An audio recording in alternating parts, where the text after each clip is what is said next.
Internal maintenance আজকের ডেটে খুব নেসেসিটি। কেন? যে আমি ভিতর থেকে যদি আমি সুস্থ থাকি, ভিতরে আমাদের ডাইজেস্টিভ সিস্টেমটাকে যদি আমি সুস্থ রাখি, তাহলে আমার রোগ ব্যাধিগুলো আসারটা ইজি হবে না।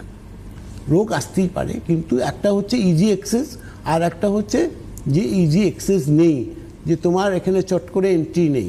তো সেটার জন্য আপনাকে একটা জীবনসুধা ওষুধ রেগুলার মেনটেনেন্স হিসাবে আপনাকে খেতে হবে। যখনই আপনি খাওয়া শুরু করবেন তখন নিজের পরিবর্তন নিজে দেখতে পাবেন, যে হ্যাঁ আমি নিজে ফিট লাগছে, আমি সুস্থ লাগছে, ভিতর থেকে খাওয়াটা আমার প্রপারলি ডাইজেস্ট হচ্ছে, আমি সব জায়গা থেকে আমি সুস্থ। এই সুস্থ মনোভাবটাকে তৈরি করার জন্য জীবনসুধার প্রয়োজন আছে। এবং এটা আমি বলবো যারা ইনটেক করছেন অলরেডি, তারা এক কথাই বলবে যে আমি ভালো আছি, আমার কোনো প্রবলেম নেই।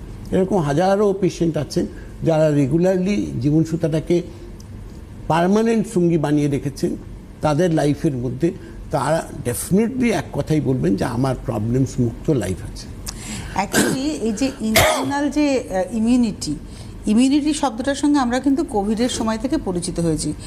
তখন আমরা বুঝেছি যে ইমিউনিটি থাকাটা কতটা জরুরি। আমরা আজকে ভালো আছি, কে জানতো যুদ্ধ হবে? যুদ্ধ তো শুরু হয়েছে, সবাই ভেবেছিল তো আমেরিকা যুদ্ধ 3 দিনে শেষ করে দেবে ইরানকে, পেরেছে? পারেনি, যুদ্ধ কিন্তু চলছে।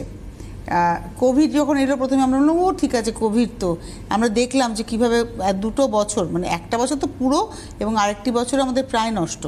তো আমাদের মনে হয় ভেতর থেকে সুস্থ থাকাটা ভীষণ জরুরি, এবং এইখানে দাঁড়িয়ে জীবনসুধা মনে হয় ইমিউনিটিটাকে আমাদের ভীষণভাবে বাড়িয়ে তোলে।